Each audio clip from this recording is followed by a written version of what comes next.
નમસ્કાર, શ્રી સરસ્વતી સંગીત ક્લાસીસ વિસનગર, મહેસાણા જિલ્લો. હું હરીશ પ્રજાપતિ મારી યુટ્યુબ ચેનલ પર આપ સર્વેનું ખૂબ ખૂબ હાર્દિક સ્વાગત કરું છું. અગાઉ આપણે જે લેસન લીધું તેમાં તાલની સમજ આપી હતી, આંગળીના વેઢા ઉપર તાલ સાથે સ્વરમલિકા ગાઈને બતાવી હતી. આજે તાલ સાથે વગાડીને તમને બતાવવાનો છું. તો અગાઉના લેસન ખાસ એક પણ લેસનને મિસ કર્યા વગર જેમને પણ પદ્ધતિસર શીખવાની ઈચ્છા છે ને ભવિષ્યમાં પોતાના ક્લાસ શરૂ કરવા છે અથવા સંગીતમાં કરિયર બનાવ્યું છે તો સ્ટેપ બાય સ્ટેપ પહેલા લેસનથી જ શીખવું જરૂરી છે.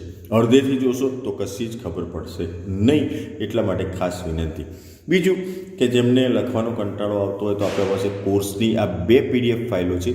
એ બંને PDF ફાઇલો એકસાથે ખરીદવી હોય તો મને વોટ્સઅપ પર મેસેજ કરજો, તમને થોડું ઘણું ડિસ્કાઉન્ટ મળશે. મારો વોટ્સઅપ નંબર લખી લો 70 43 87 20 78. હરેશ પ્રજાપતિ, વિસનગર, જિલ્લો મહેસાણા. બીજું, ઘણાને પદ્ધતિસર શીખવાનો કંટાળો આવતો હોય તો આપણી પાસે નોટેશન સાથેની PDF ફાઇલો છે. તો નોટેશન એની ગીતની લાઈન હોય, ગીતની લાઈનની જે સ્વરો લખ્યા હોય એ સ્વરો તમે વગાડો તો ગીતની લાઈન વાગે. તો ડાયરેક્ટ શીખવા માટે આ એક નોટેશનનો સહારો પણ તમે લઈ શકો છો, પદ્ધતિસર તમને કંટાળો આવતો હોય તો એ નોટેશન સાથેની ટોટલ 6 PDF ફાઇલો છે.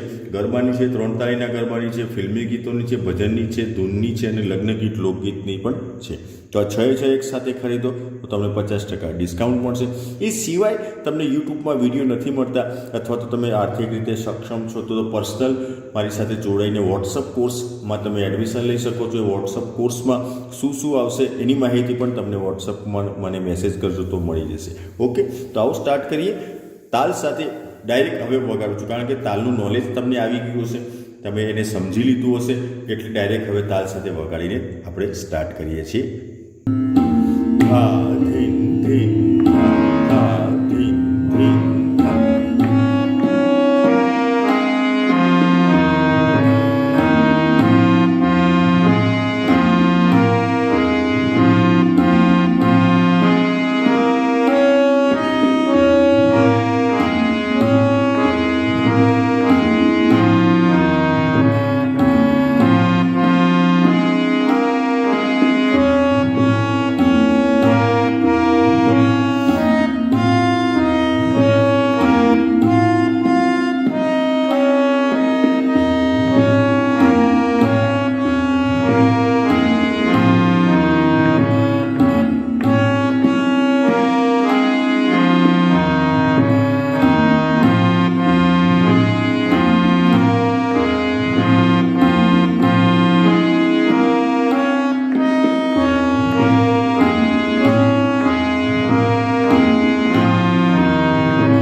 આખી સ્વરમલિકા મેં 2 વાર આપ સૌને વગાડીને બતાવ્યું છે, એટલે તમારે આ રીતના પ્રેક્ટિસ એ રીતના કરવાની છે કે મેં જે રીતના તમને વગાડીને બતાવ્યું છે તાલ સાથે એ રીતના તમારે પ્રેક્ટિસ કરવાની છે. અને પ્રેક્ટિસ થઈ જાય પછી એનો રોજે રોજ રિયાઝ કરવાનો છે. પ્રેક્ટિસ અને રિયાઝ વચ્ચે તફાવત શું છે ફરી એકવાર સમજી લઈએ. કે પ્રેક્ટિસ એટલે કે તમને વગાડતા આવડી ગયું, ફિંગરિંગ સેટ થઈ ગયું, તમારા મગજમાં બેસી ગયું. એના પછી આવડી ગયા પછી આપણે વારંવાર એને ગૂંટીએ. ધારો કે એકડો આપણે લખ્યો, એકવાર લખતા આવડી ગયો પછી એના ઉપર આપણે વારંવાર ગૂંથતા હતા એટલે એ એકડો પાકો થતો હતો. એ જે ગૂંથવાની પ્રક્રિયા છે એને આપણે રિયાઝ કહેવાય. તો એ રિયાઝ સંગીતમાં ખૂબ જરૂરી છે. સંગીતની એક કહેવત છે કે રિયાઝ કરે એ રાજ કરે. તો સંગીતમાં તમારે જો તમારું રાજ કરવું છે તો રિયાઝ ખૂબ જરૂરી છે. ભલે તમને આવડી ગયું, એને વારંવાર ગૂંથવું પડશે. જ્યારે પણ સમય મળે ત્યારે ફ્રેશ હોય ત્યારે એને વગાડતા રહેવાનું, રિયાઝ કરતા રહેવાનું.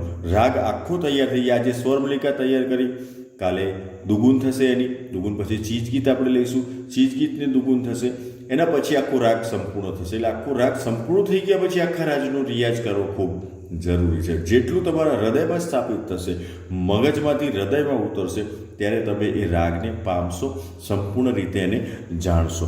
તો એટલું ખાસ મારી વિનંતી ધ્યાનમાં રાખજો કે પ્રેક્ટિસ અને રિયાઝ વચ્ચેનો ડિફરન્ટ શું છે. બરાબર છે? તો આ પ્રેક્ટિસ કરજો. આપણે નેક્સ્ટ લેસનમાં મળીશું દુગુન સાથે, રાગ ભોપાલીની સ્વર મલ્લિકા સાથે. ત્યાં સુધી આવજો. Good bye, good day.